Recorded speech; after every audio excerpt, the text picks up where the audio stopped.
Ito ang Quirino Cervantes Road sa probinsya ng Ilocos Sur. Ang paglalakbay mula Quirino papuntang Cervantes ay isa ring kakaibang adventure, lalo na kung ikaw ay mahilig sa mga tanawing bundok at luntiang kapaligiran. Kilala ang daang ito sa mga liku-likong kalsada at matarik na bahagi, kaya medyo challenging ito, lalo na kung ikaw ay nakamotorsiklo. Kadalasang sementado ang daan pero may ilang parte na maaaring hindi gaanong maayos, kaya kailangan ng dagdag ingat. Kapag umuulan, posibleng madulas at mas mapanganib ang ilang bahagi ng kalsada. Kaya sa videong ito ang ating magiging ruta patungo sa ating destinasyon.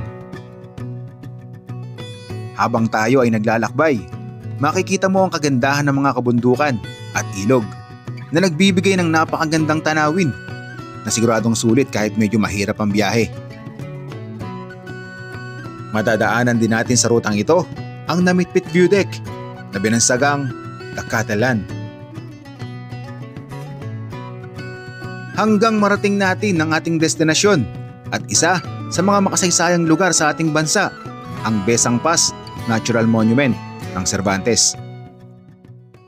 Minsan naganap dito ang isang madugong labanan noong ikalawang digmaang pandaigdig sa pagitan ng pinagsanib puwersa ng mga Pilipino at Amerikano sundalo laban sa mga mananakop na Hapon. Uy! Hop! Tulong, Brad. Sige. Tulas.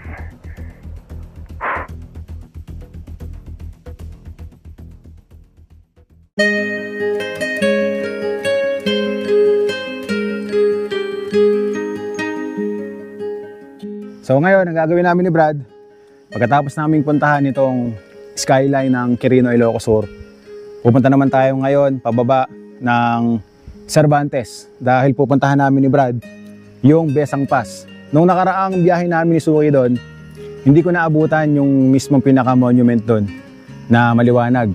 Gabi na kami nakarating. So susubukan namin ni Brad na puntahan para maibahagi din namin sa inyo. Okay, tara. Let's go, Brad. Tara. Tapusin ko lang to. Sayang, ganda eh.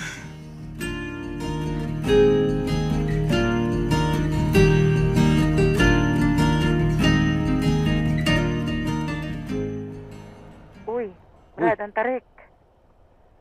Sobrang tarik ng kalsada. Sumobra naman yata sa tarik to. Dahan-dahan ka lang, ha? Oo. Solid to. Sungay, Brad.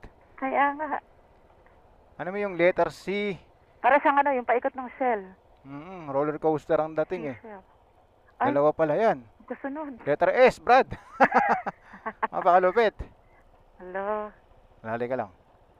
Dito ako sa bandang gitna. Bandang gitna ka. Eh, baka matumba ako. Yan. At meron pang kasunod. Ayun o.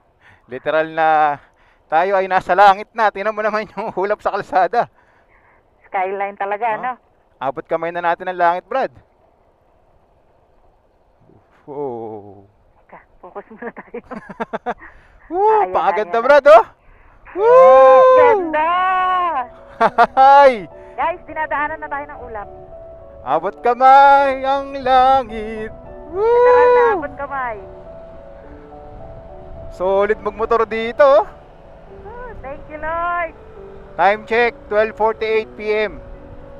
Mag-aalauna pa lang ng hapon pero parang makulimlim na yung dating klima dito dahil ang lamig ng panahon at halos wala na tayong nakikita ng kabundukan dito sa gilid natin. Puro ulap na lang yung ating nakikita, oh.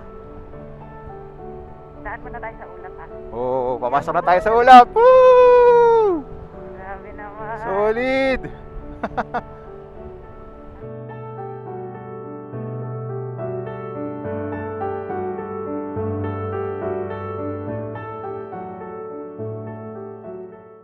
Inabutan kami ng malakas na ulan, kaya nagpatila po na kami ni Brad dito sa tindahan. Ayan si Brad, nagsuot na ng kapote. Ano? Ready ka na? Sobrang lakas ng ulan na bumuho sa amin ni Brad. Kaya nagdesisyon kami na huminto doon sa may tindahan. At halos hindi na rin namin nakita yung daan sa sobrang kapal ng fog na aming na-experience ngayon dito. Ngayon, okay lang kahit makapal yung fog, basta wag lang umuulan. Dahil dumadaan tayo ngayon sa mountain pass. So, kabado kami ni Brad sa mga posibleng bumagsak na mga bato. Ngayon, meron pa ambon. Pero kaya na to hanggang makarating tayo ng Besang Pass. Brad, ingat ha, madulas ang daan. Oo nga eh. Alalay lang tayo. Time check, 1:31 PM. Ito ngayon yung dinadaanan natin. Oh. Tingnan nyo naman yung Ay, Brad. kabundukan. Wow. Ang taas na no. Taas ng bundok, no? Guys, nakikita nyo ba yan? Ang ganda nung ulap, no? Yung binabalutan yung tuktok ng bundok. Brad, mataas to. Ito, mataas to. Ginagawa pa yung kalsada. Ingat, Brad, ha? Dito ka sa kaliwa.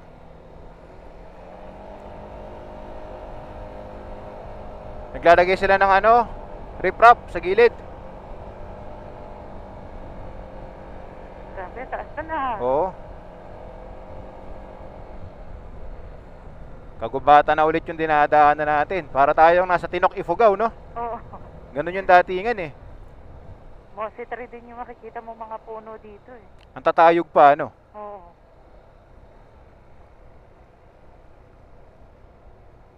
Lamig ng klima. Ingat. Imagine, nakasuot na kami ni Brad ng kapote tapos riding jacket. Nararamdaman pa rin namin yung lamig ng panahon dito. Oo, kasi gawa ng ulan.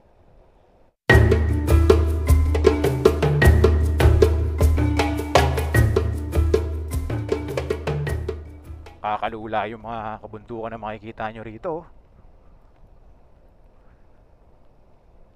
Oh.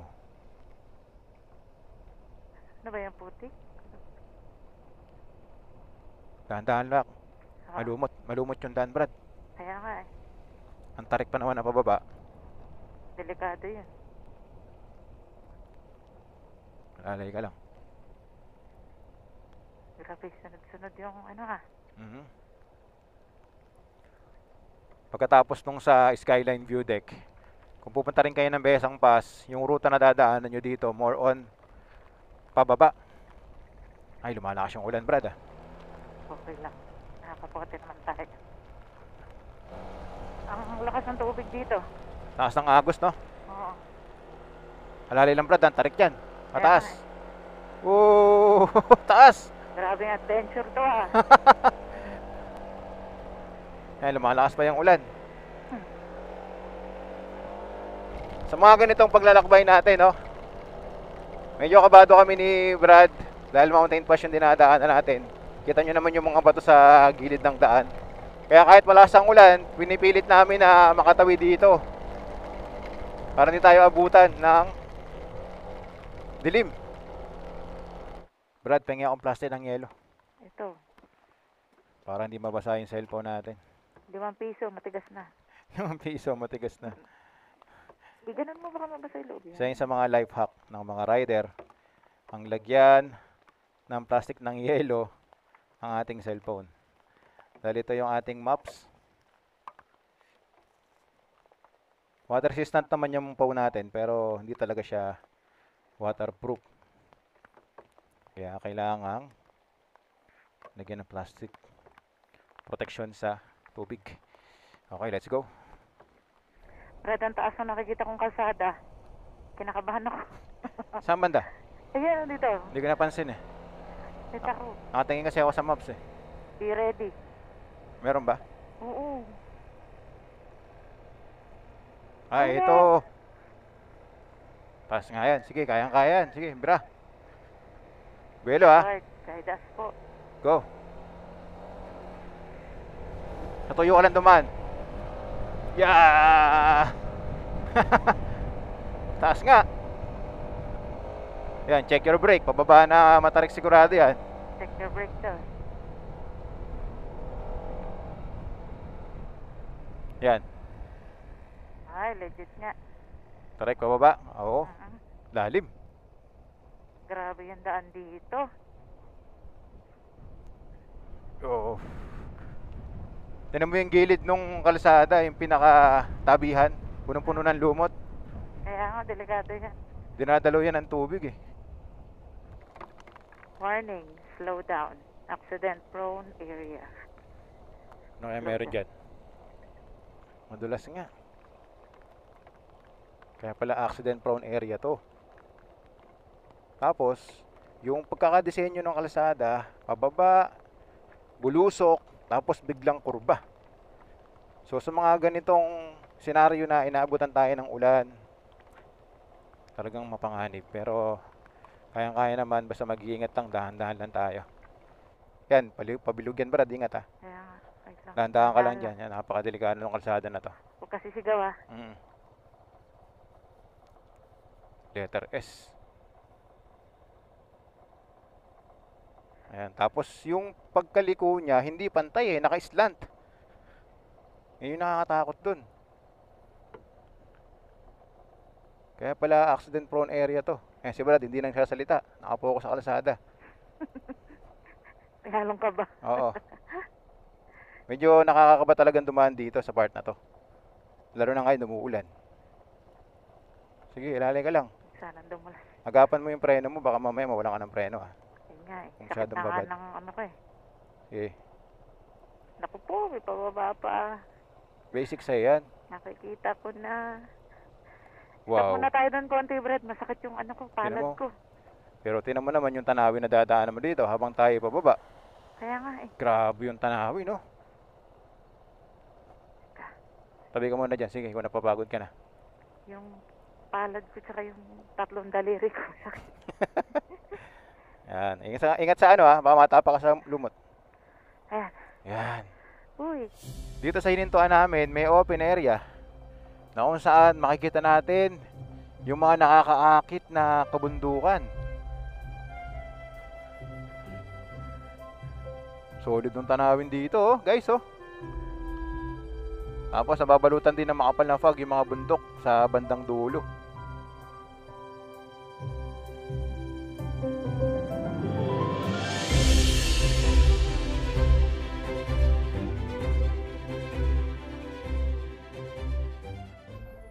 Grabe naman yung pagkastip ng mga kalsada dito. Oo. Kanina pa ako kinakabahan. Kaya medyo ano ka lang, lolobo ka lang ng konti. Yan. Medyo may pagka-slant kasi yung kalsada Feeling ko di ako marunong mag-drive. Yan, tinan mo, yung mga lokal dito, dire-diretso lang. Sana all. Look at the scenery, Brad. Ganda. Pagkatapos nung mahaba na matarik na pababa, ito na yung bubungad sa inyo dito, sa Kapatagan. Yung formasyon ng kabundukan, berdeng-berde. Mamasa-masa. Tapos yung ulap sa taas, ang ganda ng kombinasyon. Yung bundok na makikita nyo rito, nakakilabot no? Mga tao dito, naglalakad lang. Ang lakas nila. Sanay na sila sa kondisyon ng daan nila dito kahit naglalakad lang, mga paon. Ayun, may kasama siyang baka.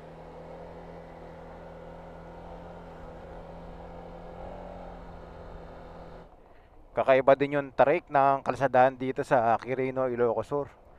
Yung pagbaba ninyo mula doon sa skyline view deck, walang katapusan na tong pababang matarik.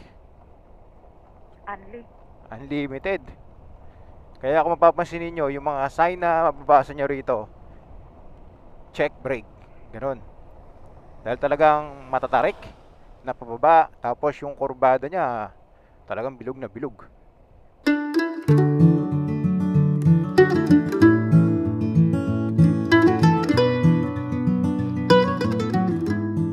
Pansamantala muna kami huminto ni Brad dito para magpahinga.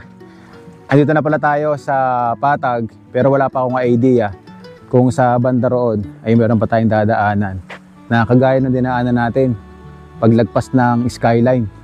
Nagtanggal muna kami ng kapote si Brad dahil wala nang ulan at nakikita ko sa ruta natin na pupuntahan, maliwalas ang langit.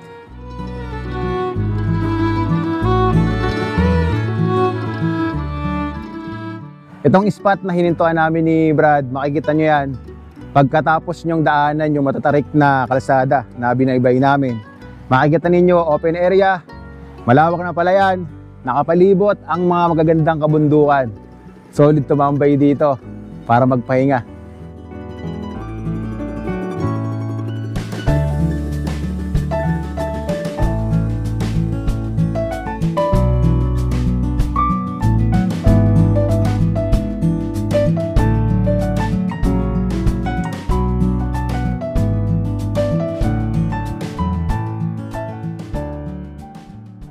pala, Brad, yun sa proper ng Carino.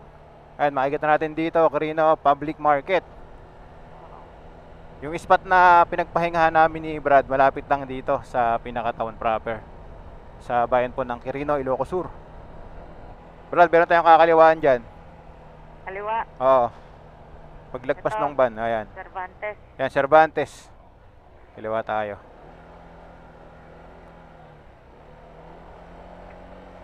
Dadaan tayo sa isang tulay. Yun. Higit isang oras pa yung biyahe natin. Mararating na natin ng Besang Pass. Diretso?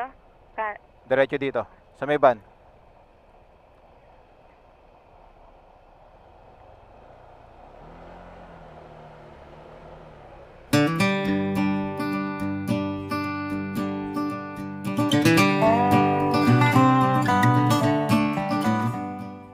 May rough road, Brad. Mukhang mahaba to ah. Oo nga, no? May rough road gaming din pala sa ruta na to. Kompleto Ricardos yung ruta na dinadaanan natin ngayon. May off-road gaming pa rin. Haba. Haba ba? Haba eh. Gumagawa ng tulay. Oo. Pagkukonektahin siguro yung dalawang bayan ng Ilocos Sur. Sana diretso na nila ng pulis. Para mabilis, no? Oo. Kasi dati, yan ang dinadaanan, hanging bridge. Ayun, Brad, oh. Baka nasira yung aking time Mm. pala. Buo naman, kaya lang siyempre rumurupok yan. Oo. Tapos ngayon, nilagyan na ng tulay. Galing nga. So may mga time siguro na itong dinadaanan natin, Bumabaha. dumadami din siguro o tumataas ang tubig. Oo. Kumusta na may mapa mo dyan? Dire-diretso lang. Diretso pa rin. Yan, kalsada na ulit. Ito yung ilog, Brad. Lawak, no? Lapit tayong konti. Ito pala yung ilog. Tapos, ito yung pinakadike. Yung dinadaanan natin na to, ito talaga siguro yung daan. Tapos doon ginagawa. Ganda ng tanawin dito. Mm. Nakapalibot sa ilog yung mga bundok. May sea of clouds pa doon, no? Kaya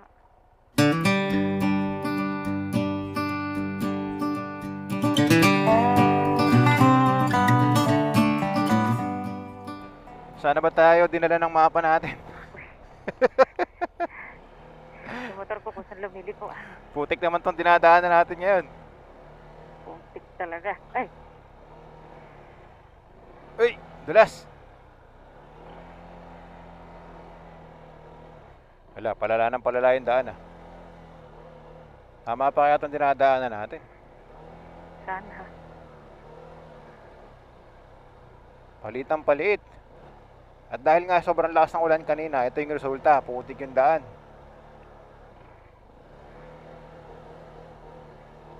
Dulas. Buti na lang, naka dual sports kami ni Brad. Naka 5 tire tayo.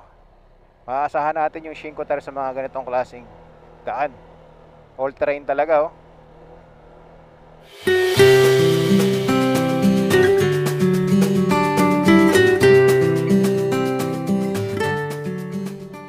Dito mo ba yung daan papunta sa Cervantes? Opo kuya. Napupunta ko na. Susentruhin nyo lang kuya yung highway na yan. Tapos makakapunta na po kami sa taas. Opo kuya. Ano, ginagawa po kasi yung daan, kaya ganito, no? Opo kuya. Hmm. Ito kuya, may maintenance nga po eh. Toll gate dito, 20 pesos. per motor. Merong bayad? Opo kuya, 20 pesos. 20 pesos ang isang motor? Opo. Brad, may 20 pesos ka ba dyan? Saan po kayo Meron. galing? Ha? Saan po kayo galing? Sa Skyline? Dyan sa Budik lang po. Bigyan mo 20 pesos. May bayad pa lang ano dito, may bayad pa lang pagdaan. Sabi ni Kuya, 20 pesos daw per head. Tayo sa kada kuya. Tayo sa kada. Hindi, dito sa Besang Pass. Bisang po. Oo. Hanggang suyo. Papuntang Soyo. Thank you. Salamat. Yes sir, thank you. Wala, grabe. Daan pababa, doon sa kabila. Dahan-dahan lang. Solid adventure na naman, Brad. Kaya, taragis ko. Saan tayo dala ng mapa natin? Saan mo ko din hadala? Napakalupit nito ah. Yun. Gusto lang naman namin magmotor. Pag kami napunta dito. Ako lang naman maglalak. At puro sakit ng braso. Tama ko. Ginagawa kasi yung daan, kaya dito tayo dinala ng mapa. Pero tama naman to. Oo, tama naman daw, sabi nung lalaki. Pero naniningil sila ng 20 pesos. Isang ano daw, per head. Baka idadagdag nila yun sa ano, papagawa. Okay lang naman. Mababait naman yung mga lokal na nakausap natin doon.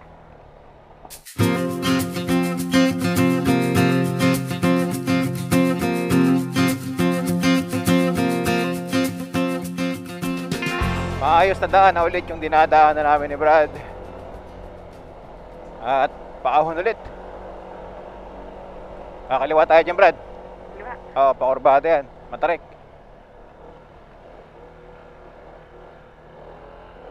Yun! Woo! Ayos! Alright. Pumatak din. Yan, maayos na ulit na kalsada yung dinadaanan namin ni Brad. Pagkatapos nating dumaan sa iba't ibang klaseng kondisyon ng daan, merong mabuhangin, may mabato, maputik, at nagpunta pa tayo doon sa may sirang tulay. Yun yung pinakamalupit doon. Adventure talaga. Adventure talaga kapag pupunta ka sa mga ganitong lugar. Okay, let's go, Brad. Time check, 3:19 PM. Let's go, Biasang Pass, Cervantes, Ilocos Sur.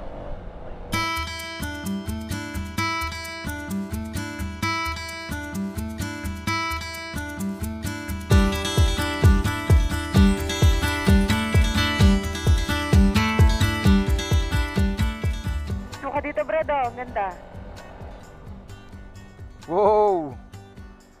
Doon tayo galing kanina, Brad. Ayun, yung tulay na yun. Oo, yun yung kalsada na dinaanan natin kanina, yung tinambayan natin. Tapos yung mga kabundukan na yan, dyan tayo galing kanina. Nakatawid na tayo. Sobrang ganda po na ng tanawin na to dito sa taas, oh. So andito na tayo sa magandang kalsadahan, paahon ulit. Tapos ganito ka-epic na tanawin ang makikita nyo rito. Yung mga kabundukan, yung pagka-sharp niya, no? Ang ganda, Brad, no?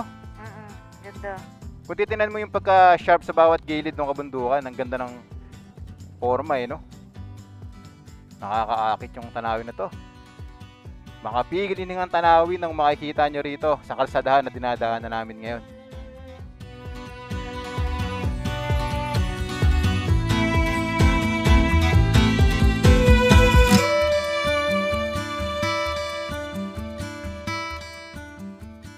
Brad, dito rin natin makikita yung Namit Pit View Deck. Malapit na tayo. Okay, sige. Konti na lang. May signage yun eh. Lupit na tong kalsadahan na to, oh. Tulis, no? Ito. Ito. Kaliwa. Yun! Welcome to Namit Pit, the Cattle Land.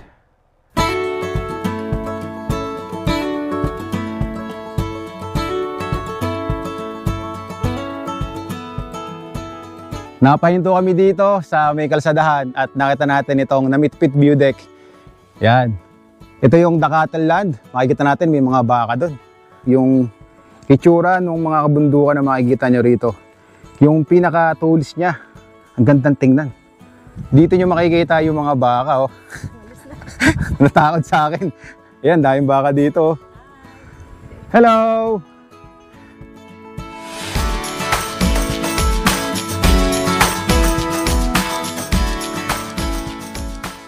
Ang sarap magtambay dito. Ang ganda ng tanawin. Sobrang lawak nung view na makikita nyo rito. Ano, Brad? New Zealand yung view. Yun, eksakto. Para kayong nasa New Zealand. Tapos dito, meron tayong mga nakita ng mga kaibigan, mga subscriber natin. Yan. Taga saan po kayo lahat? La Union, sir. Yan, taga La Union. Yan, shoutout sa inyong lahat. Bigyan natin ng sticker, sir. Yan. Salamat, idol. Thank you, idol. Yan, mga kapatid nating rider. Ito po. Oh, sakto pala. Yan. Shoutout kay sir. Ano po pangalan niyo, sir? Ryan, sir. Yan, shoutout kay Sir Ryan.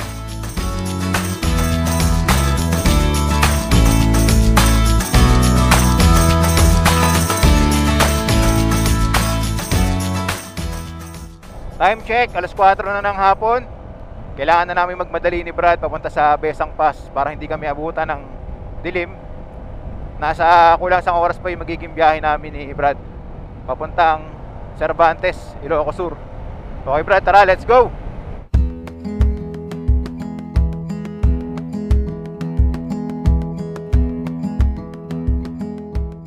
Welcome, summer capital of Ilocos Sur, Municipality of Cervantes. Kaliwa muna tayo. Nasa Cervantes na pala tayo. Yan. Andito na tayo sa summer capital ng Ilocos Sur. Bakit naging summer capital to? Dahil sa lahat ng bayan na nasasakupan ng probinsya ng Ilocos Sur, ito talagang bayan ng Cervantes ang may malamig na klima. Kaya tinawag itong summer capital of Ilocos Sur.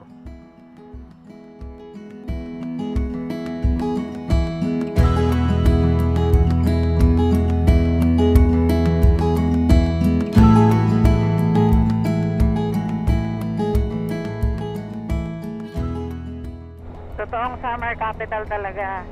Kasi ang lamig dito. Oo, tingnan mo yung simoy ng hangin na sasalubong sa katawan mo dito kapag nagmumotor ka. Mataas na bahagi kasi ito ng probinsya ng Ilocos Sur. Tingnan mo yung mga bundok na nakapalibot dito sa kaliwa at kanan natin. Ganda. Kabilaan, ano? Oo, kaliwa at kanan yan.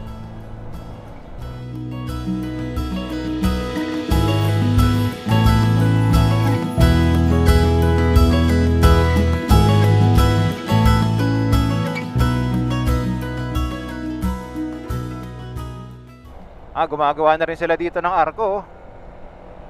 Ang ganda niyan, dami magpapapicture ng mga rider dyan kapag nabuo na yung ano na yan, arko ng Cervantes.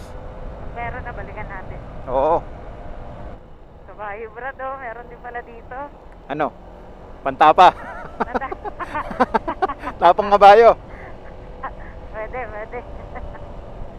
Iba't ibang hayop yung makikita mo rito dahil nga punong-puno rin ng mga damo yung paligid ng lugar na to. Mayroong baka, tapos ang daming kabayo, no?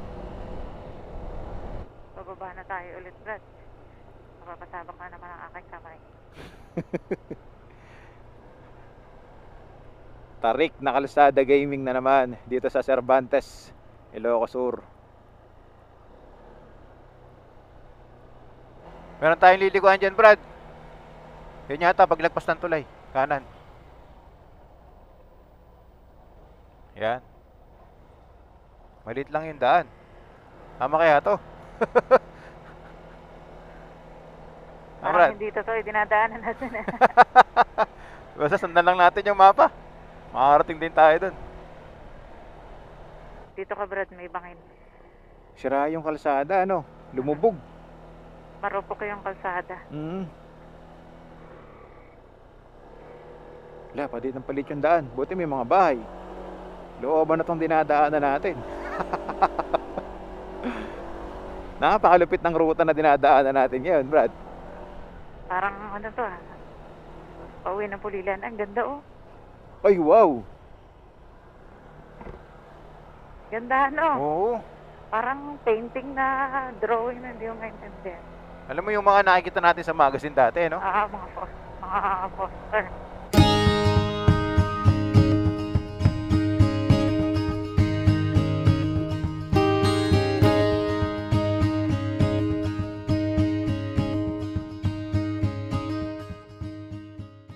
Palit ng palit. Diretso, diretso.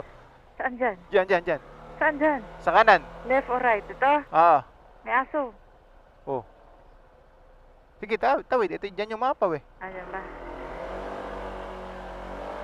O may manok pa. Ay, ama, adobo ka, umalis ka dyan.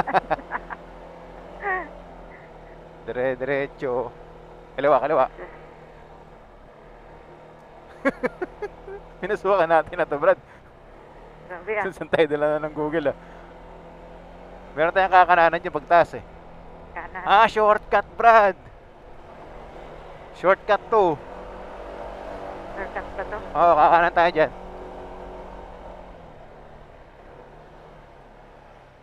Pababa. Parang nagtataka sa atin yung mga tao ah. May rider dito.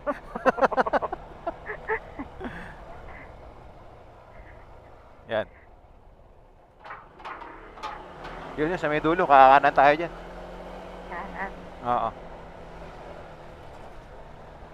Ba't naman pinashortcut pa tayo? Wala naman traffic dun sa labas. Yan, Ah. kanan dyan, kanan. Dapat doon ang daan natin. Alin?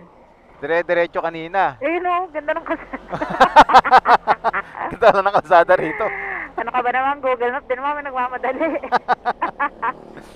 Dinala tayo sa halos ano eh. Sa motor lang yung kasya eh. Para daan tao na lang yun. Brad, mukhang maganda tanawin dyan ah. Kaya nga eh. Magalan mo Hindi lang. ka naman naghahabol. Sige. Wow.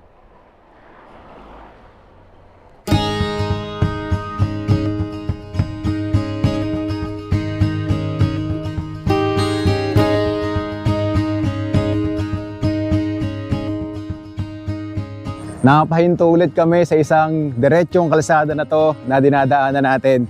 Sobrang gandang spot na naman yung aming nakita rito. Yung kombinasyon ng mga tanawin na makikita mo rito, yung malawak na taniman ng palay, tapos yung magandang kabundukan talaga.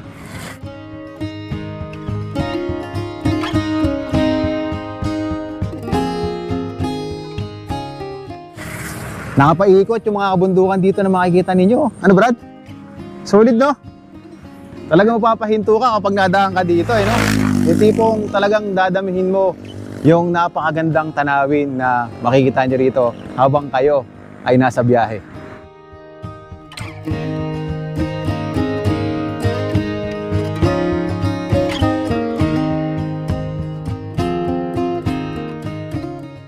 Ito yung palayan na makikita nyo dito sa lugar na to.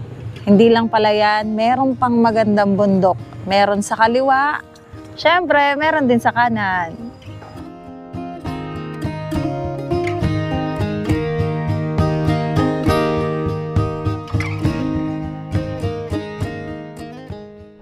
$17 kilometers na lang.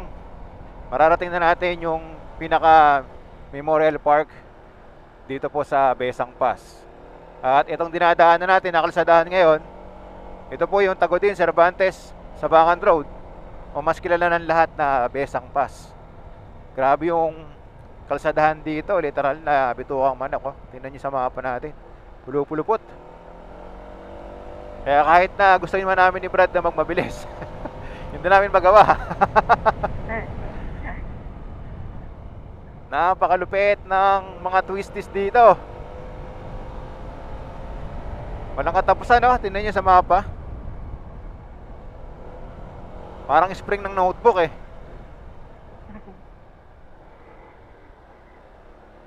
Mamasa-masa pa yung daan dahil nga umulan. Kaya ramdam mo yung dulas.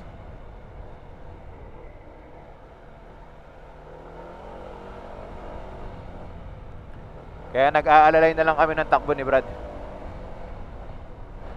Ganda ng ambience, Brad. Kaya nga. Yung mga pine trees sa gilid ng kalsada, ano? Kaya Para- tinatawag na nature. Oo. Parang sa Bukod Benguet, yung dinaanan natin, ano? Ang dami din mga pine trees dito sa gilid. Tapos palamig pa ng palamig yung panahon habang tayo ay palapit ng palapit. Nakakakilabot yung tanawin na nakikita natin dito. Mataas kasi nila.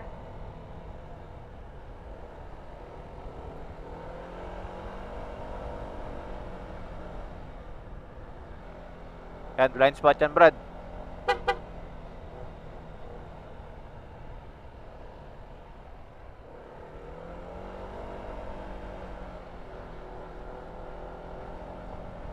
Oh, laki ng guho. Kailan kaya nangyari ito?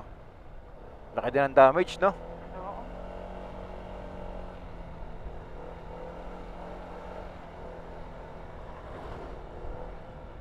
Parang may building na dito. Ayun na yun, Brad. Yung Natural Park. Ito na yan. Oh, yan na yun. Sa wakas. Woo! Narating din natin. Yun. Yan. Alrighty. Narating na natin. Yan, may nakasulat, Brad, oh. Besang Pass Natural Monument. Landmark. Landmark. Yan, parada tayo dito. Okay, let's go. Sa wakas, pagkatapos ng ilang oras na pagmumotor, narating din natin itong Besang Pass.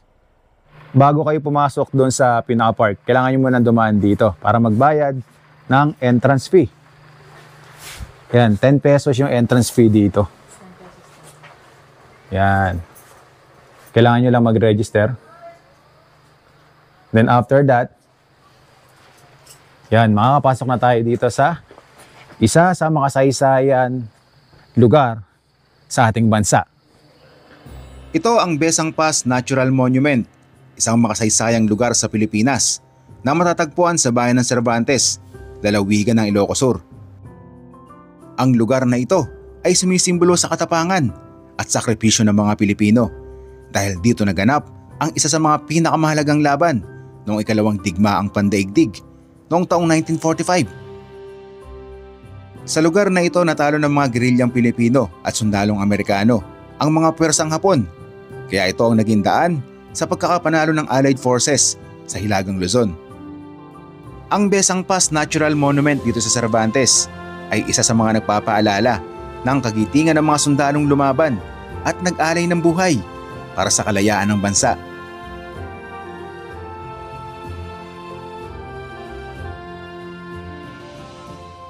Dito sa parke, makikita natin yung mga historical landmark o yung mga naganap dito noong ikalawang digmaang pandaigdig.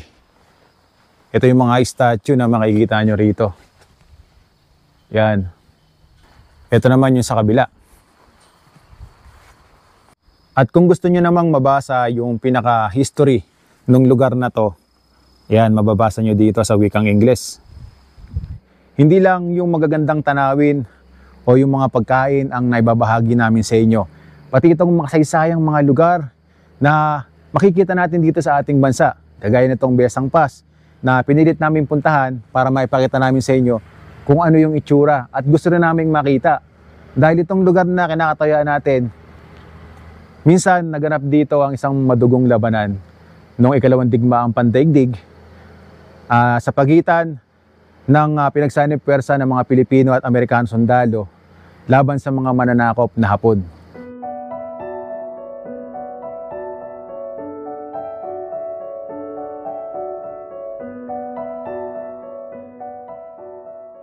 Sa mga turista o rider man na pupunta rito, hindi lang yung makasaysayang lugar ang habol nila dito, kundi yung magaganda ring tanawin na makikita natin dito. Tingnan natin. May overlooking dito. O, tingnan nyo naman kung gaano kaganda yung nasasaksihan natin na tanawin dito. Tingnan ninyo kung gaano kataas yung kinakatayuan natin ngayon. Kasalukuyang lumulubog ang haring araw at nasasaksihan natin ang unti-unting pagbalot ng makapal na ulap sa mga tanawin na nakikita natin dito.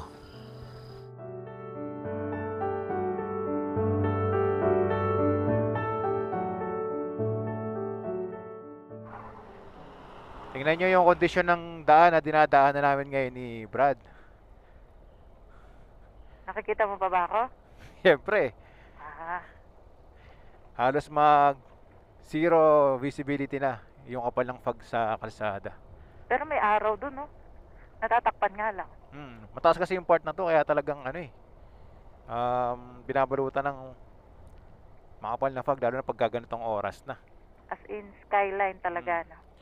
So hanap kami ni Brad dito ng kapihan, and dito na magtatapos yung vlog natin, yung nagawa nating adventure. Ito yata. May mga bilihan pa na ng gulay dito, no? May ano kayo, pagkain? Sa baba pa Sa daw. baba? Oo, sige, tara. Thanks. Salamat. Sa bandang baba pa daw yung bilihan ng pagkain dito. Sa taas pa rin tayo eh. Gaano po ba Baka ito, kababa? baka yan. Hindi, kape pa rin yan. Kainan. Kuya, pwede magtanong? Saan po yung kainan dito? Dito. Ito yun. Ayun. Mountain View Mamihan Restaurant. Iba. Okay. Kakain na kami ni Brad dito. Pagkatapos niyan, meron pa kami pupuntahan ni Brad. Dadaling ko siya sa Mankayan Benguet. Dahil mo lakad. Ano gusto mo nang maiwan dito? Pwede. Sa mga followers and subscribers natin, kung natatandaan nyo, napuntahan na natin yung Baangan Escapade kasama si Suki. Dahil nagustuhan niya yung video, nag-request siya na gusto niyang puntahan yung Baangan Escapade. So dahil andito na rin tayo sa Cervantes, Ilocos Sur, mayroong daan dito papunta sa Mankayan Benguet. Dadaling ko siya. Dami niyan lakad, no? Okay. Daming energy. Yan, welcome to Mankayan Benguet. Pagkatapos nating magbiyahe sa Ilocos Sur, andito na tayo ulit sa Cordillera. Yan, Pro Cordillera, home of the most disciplined cop. Time check, 7:46 PM. Inabot na kami ng gabi ni Brad sa aming biyahe. Nandito na tayo sa bahay ng Mankayan Benguet, pero yung pupuntahan natin sa Baangan Escapade. Magmomotor pa tayo ng 1 hour and 2 minutes ayon sa Google Map. Malayo-layo pa to papunta sa aming destinasyon para makapagpahinga na rin. Yan, kita-kits tayo pag nandun na kami sa Baangan Escapade. At nagpatuloy ang aming paglalakbay patungo sa Baangan Escapade ng Mankayan Benguet. Dumaan sa mga liko-likong kalsadang pataas at pababa. At mas ramdam na rin namin ang lamig. Dahil sarado ang magandang daan papunta sa aming destinasyon, ito ang mga sumunod na nangyari. Dito tayo dala ng mapa. Paano yan? Sarado yung daan dun. So mapipilitan kami na dumaan dito. Ito yung binibigay ng mapa namin na isa pang alternative route. Brad, ano? Tara, game. Dito sa gilid, dahan-dahan ka lang. Baba ko pa ako. Oo, Madulas eh. Alalay ka lang. Tire pot ito eh. Yeah, basta tukod lang yung pawa. Matarik to na pababa. Tapos yung kalsada, malay iskinita. Kasya lang yung isang motor. Ano yun? Alin? Tumutunog. Tubig. May tubig dito. Nadaan tayo sa tubig. Sige. Go. May tubig pa. Yeah. Sige, tukod lang ang paa. Kaya mga bato naman yung dinadaanan natin. Sige. Bububamba lang. Wawa na may motor ko. Sige. Bububamba lang. Pop. Teka lang. Tingnan Teka mo lang. nga. Wait lang. Okay, Sila, Brasilad. 1, 2, 3. Ayan. Hop. Sige, tukod lang. Sige. Tulungan mo ng paa. Sige. Bababa. Yan. Good. Sige. Good. Uy, Diyos ko. Sige.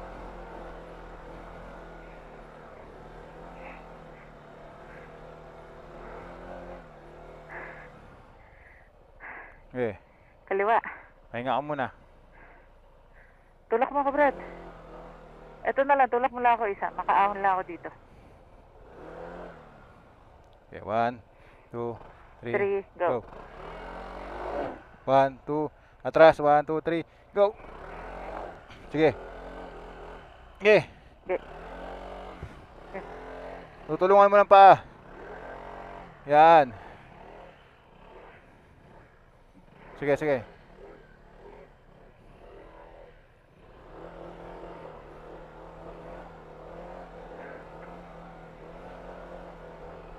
lang. Yan, sige. Yan. Good. Sige. Yun, naipit na. Yan. Sige. Go. Teka. Sige lang. Grabe talaga. Manda ka sa akin mamaya pagdating mo. Masasaktan ka. Sige, sige, sige. Go, go, go, go. Bira, bira, bira. Go, Brad, go, Brad. Yan, sige, sige. Go. 10 oras na ng gabi. Dito pa tayo sa daan. Dito pa tayo sa biyahe. Yeah. Tukod ko lang to. Tutulak ko si Brad. Yeah.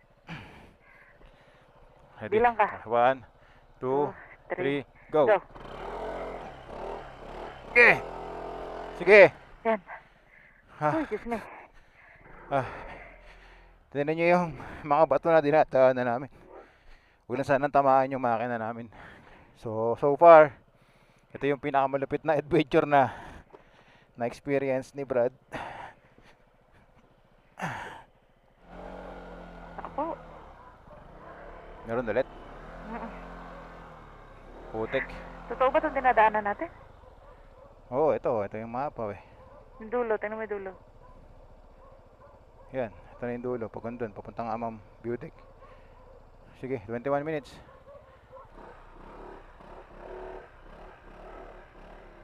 Uy! Hop, hop, hop, Uy. hop. Tulong, Brad. Sige. Tulos.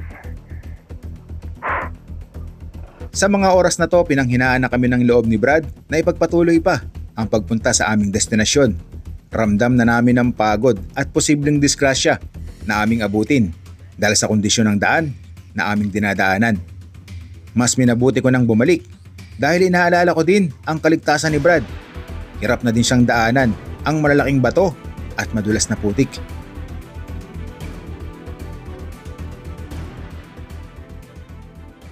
Sa kasamaang palad ay hindi na kami nakadiretso ng Baangan Escapade.